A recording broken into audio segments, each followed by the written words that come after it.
The blonde manager sneered and dropped the empty can on Na's desk.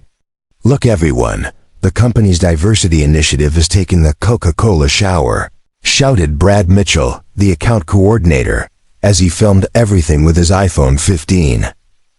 At his side, Samantha Chun, the HR assistant, laughed as she frantically typed on her cell phone. "When you hire based on quotas and not competence, #reality check," Nick Na stood. "And they threw Coca-Cola on a black woman at work. Her billionaire husband came in and fired everyone." Jessica Whitmore's cruel laughter reverberated throughout the Apex marketing office in Manhattan. "You know what your problem is, Nina?" Jessica asked her, her Chanel perfume mingling with a sweet scent of Coca-Cola. "You don't know your place. You think you can sit at the same table as us, just because you have some little public college degree." The glass-walled conference room had turned into a fishbowl of cruelty, and other employees watched from the common area, some embarrassed, most unconcerned. At 29, she was the only black analyst in a sea of privileged faces who had treated her like an outsider since her first day 6 months prior. Taking a deep breath, Na's brown eyes shone with what Jessica mistook as tears, but it was actually determination. She calmly picked up her cell phone, ignoring the taunts that continued. "Going to call your mommy or your Uber boyfriend?" Brad sneered, moving the camera closer. "I bet he lives in the Bronx and took the subway in today." Samantha let out a shrill laugh. "Guys, you're terrible, but it's true, Nina. It must be difficult to maintain that executive facade on an assistant salary." What those three corporate predators didn't realize was that Nina Thompson wasn't just another employee looking to climb the corporate ladder. There were secrets in her life that even her HR files didn't reveal, connections that went beyond this toxic environment. "Go ahead," Na said quietly, typing one message into her phone. "You just made the best decision of your lives," Jessica said, momentarily taken aback by Na's calm. "What are you talking about? Did the sugar go to your head?" In precisely 15 minutes, Nina checked the discreet Patek Philippe watch on her wrist, a detail no one had ever noticed. "You'll understand everything." Brad lowered his cell phone, a shadow of uncertainty on his face. "What 15 minutes are you?" When the 42nd floor private elevator, used only by the board of directors, lit up, delirious Samantha, the most astute of the three, noticed something odd about Na's behavior. There was no anger or fear, just the disconcerting calmness of someone who knows exactly what is coming. The doors opened with a soft ding, and 3 uniformed security guards emerged first, followed by a tall, imposing man in a Tom Ford suit that likely cost more than anyone's yearly salary. "Nah," Alexander Sterling's deep voice sliced through the office silence like a knife. "Are you okay? If looks could, if you're enjoying this tale of justice and retribution, don't forget to subscribe to the channel to learn how a simple analyst turned her humiliation into the biggest lesson those haughty people would ever learn." Alexander Sterling stormed across the office, his expression changing from concern to controlled rage when he saw Nina's state.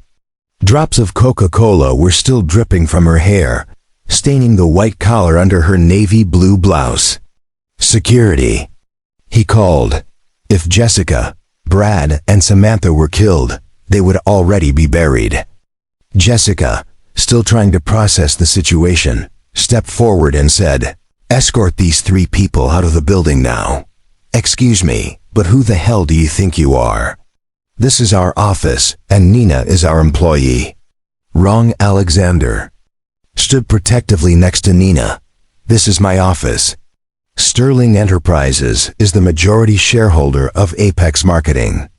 Brad dropped his iPhone with a clatter onto the marble floor, leaving Samantha's face devoid of color as she swiftly looked up Alexander Sterling. Sterling, the chairman and CEO of Sterling Enterprises, and his net worth of $7.8 billion. "The issue is that when you judge people by their appearance," Na said calmly, wiping her face with a tissue, You never bothered to understand who I really am. Nina Thompson Sterling's story started 4 years ago when she met Alexander at an MIT technology conference. She was a full scholarship student, and he was a guest speaker. What started out as a conversation about machine learning algorithms turned into a love that defied all social expectations. "But why are you working here?" Jessica stammered, her brain trying to make sense of the fact that she was humiliated every day. Nina smiled for the first time since the incident. "Because I believe in earning my place, not inheriting it. Prove my value without using the sterling name." She had painstakingly documented every instance of discrimination for the past 6 months. Printouts of disparaging emails, audio recordings of meetings where her ideas were stolen, security videos demonstrating the differential treatment. And all of this documentation were kept in the cloud waiting for the right moment. "You mistakenly believed that I was weak because I'm quiet." But Nina persisted, her eyes shining with determination. "You made a big mistake when a man in a gray suit, Marcus Chun, the lead attorney for Sterling Enterprises and Neo's best man, came out of the elevator," he announced, handing over the full documentation of moral harassment, racial discrimination, and the establishment of a hostile work environment. Out folders to Jessica, Brad, and Samantha. "This is ridiculous." Brad exploded. "It was just jokes. She never complained." "Kidding." Alexander picked up Brad's cell phone, which was still recording, and threw Coca-Cola on her, calling it a diversity shower, saying that she lives in the Bronx and took the subway here because she's black. Samantha started crying, saying, "I have bills to pay." "A family?" "Funny, nah," observed dryly. "I have a family too. My mother is a nurse. My father is a bus driver, so you thought that made me inferior." Implemented a new data analysis system that would increase Apex's efficiency by 47%.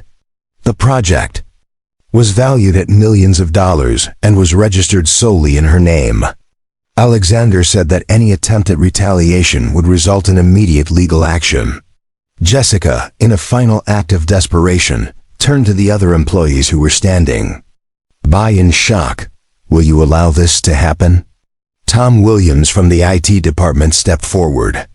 "In fact, Jessica, many of us admire Na's work.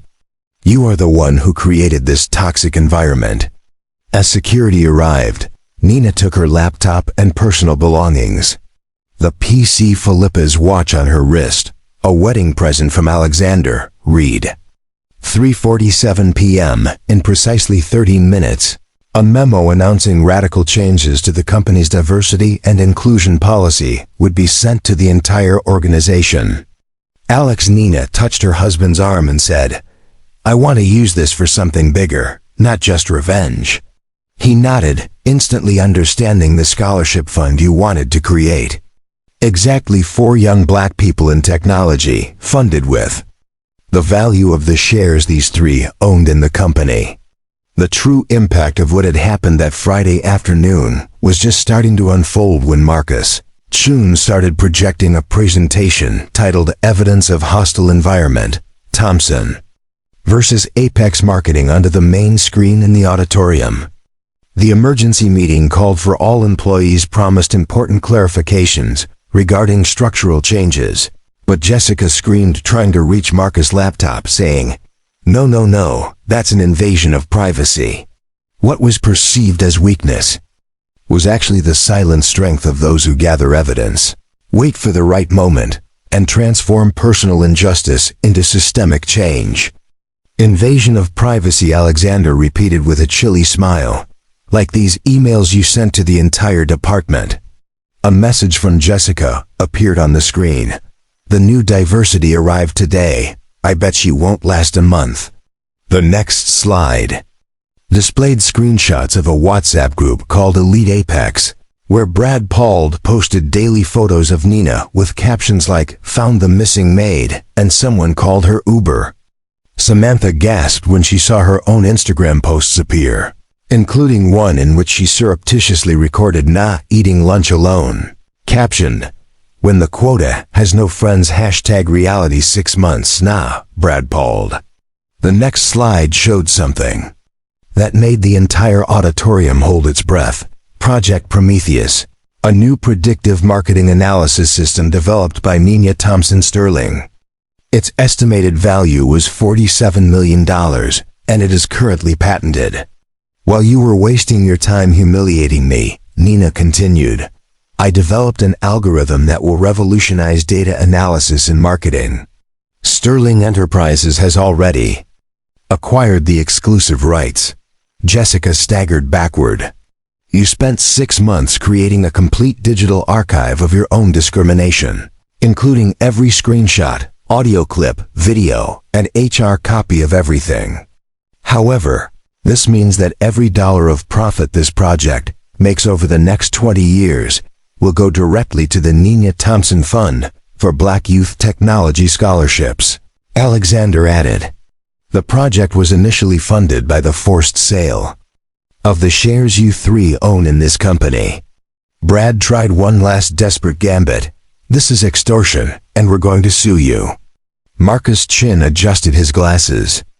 Extortion is blackmail, and we are just presenting documented evidence of systemic racial discrimination, hate crimes, and moral harassment crimes that, incidentally, carry a maximum sentence of 5 years in New York. The next slide displayed the organizational chart for the company. 3 boxes flashed red. Jessica Whitmore, Brad Mitchell, and we're going to fight this. Nina calmly replied, you can try, but I suggest you first watch the video Brad kindly recorded today of him throwing Coca-Cola at me while yelling about diversity showers. The video started playing with Brad himself saying, I bet you live in the Bronx and took the subway here today. Samantha Chun all marked immediate termination. Just because you can't fire us for just cause, Jessica yelled, tears of rage streaming down her face, reverberating throughout the quiet auditorium. A number of staff members bowed their heads in embarrassment at having seen it without taking action. To top it off, Alexander declared, Sterling Enterprises is implementing a new compliance program across all subsidiaries. Any business that wishes to keep contracts with us will have to go through rigorous diversity and inclusion audits. Samantha started crying, my career, my reputation, it's all destroyed. Mal looked at her and said, you spent 6 months systematically destroying mine. Now you're experiencing the consequences of your own actions. The final slide showed the Nina Thompson Fund's initial commitment of $50 million. The goal was to provide 1,000 full scholarships in technology for young Black women over the next 5 years, and Brad nearly choked. Try joining. You'll get a full dossier on the case. Good luck explaining in interviews why you were fired for documented racism. Jessica fell to her knees, finally realizing the extent of the destruction. Funny, Nina responded, her voice filled with devastating calm. I had bills too when you sabotaged my projects, stole my ideas, and made me question whether I belonged here. The difference is that I turned my pain into something constructive, while you turned your privilege into cruelty.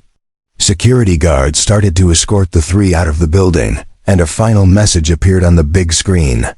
Class or zip code. As the auditorium erupted in cheers, with Nina Thompson Sterling still in the center, the Coca-Cola long since dry on her shirt, her dignity intact and her legacy just getting started. What none of the people there could have foreseen was that this moment marked not only a personal triumph, but also the beginning of a movement that would change the entire tech industry in the years to come, demonstrating that sometimes the greatest revolution begins with one person refusing to accept the role that others try to place them in. 6 months later, the Metropolitan Opera House in Manhattan was packed for the premiere of the documentary, Code Nanina, How Corporate Racism Created a Revolution. When they threw Coca-Cola at me, she started her speech to thunderous applause. She was wearing a stylish black Armani suit, not to impress, but because she could now choose what to wear without fear of criticism. They had no idea that they were sowing the seeds of a change that has now benefited 347 young black people with full scholarships in technology. The audience was surrounded by cameras that captured emotional faces of Fortune 500 CEOs, civil rights activists, and most notably the first Nina Thompson Fund Scholarship recipients, bright young people from underprivileged communities who are currently enrolled at MIT, Stanford, and Harvard. The documentary revealed something startling. Jessica Whitmore had attempted to sue Nina for defamation and moral damages, but when her own attorneys saw the evidence, they dropped the case. Brad Mitchell, who had been turned down for 23 job interviews, now worked as an app delivery driver. Ironically, the profession he had so disparaged Samantha Chun moved to a small rural town, deleted all of her social media accounts, and reportedly spent her days writing unanswered apology letters. The most ironic thing Nina added was that 3 days prior to them throwing Coca-Cola at me, I had completed an algorithm that uses artificial intelligence to identify patterns of discrimination in corporate environments. They literally gave me the last data I needed to validate the system. The Equihire app was created by Tom Williams. The IT colleague who had defended Nina on that fateful day was now the CTO of Sterling Enterprises' Technology Diversity Division. Witnessing Nina transform humiliation into revolution taught me that silence in the face of injustice is complicity, he told the New York Times. The most poignant moment of the evening occurred when Marcus Thompson, Nina's father, took the stage. Marcus Thompson, a retired bus driver who worked for 40 years to put his daughter in a position of privilege, said, "I learned that silence in the face of injustice is complicity." The first black person to be recognized for social justice technology. Innovation Through School held the Nobel Peace Prize trophy that Nina had just received. "My daughter has always been brilliant," he said, his voice breaking. But they only saw her color. Now the entire world sees her brilliance. Images of the Apex marketing office appeared on the screen. The company had filed for bankruptcy after losing all of its contracts with Sterling Enterprises and its subsidiaries. The building now housed the Nina Thompson Institute for Technological Equity, where young black people were using artificial intelligence to fight systemic racism. Jessica Whitmore made one final public appearance on a small podcast, attempting to play the victim "I lost everything over a stupid joke."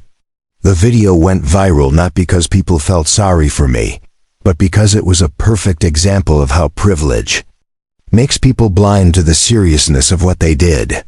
The comments were harsh, saying, "You didn't lose everything over a joke. You reaped what you sowed during years of racism." Na concluded her speech with words that would go viral. "Revenge destroys, justice builds." I turned every drop of that Coke into fuel to change an entire system, because the greatest revolution isn't taking down those who oppress us, but rather building ladders so others don't have to go through what we did. As she left the stage, her phone vibrated, and it was a message from a 16-year-old girl, and the lesson was crystal clear. A year later, the Nina effect became a term used to describe how exposure to institutional racism can catalyze systemic change. Jessica, Brad, and Samantha became case studies in universities about the consequences of prejudice in the corporate environment. Meanwhile, Bronx Miss Sterling, I just got accepted into the scholarship program, and I'm the first person in my family to go to college. Thank you for not giving up that day, Na smiled, recalling her own words that fateful afternoon. You have just made the best decision of your lives, and yes, they had, but not in the way they had anticipated. Because racism ultimately destroys not only its victims, but also those who practice it. It is evident that in that Manhattan office, 3 people chose the path of hatred and lost everything. 1 person chose the path of justice and changed the world. Have you ever seen an injustice that could have been turned into a positive change? If this story of justice and transformation moved you, please subscribe to the channel and turn on the bell for more stories that demonstrate that true Retribution is not destroying those who have wronged us, but creating a world where no hey, someone else is injured.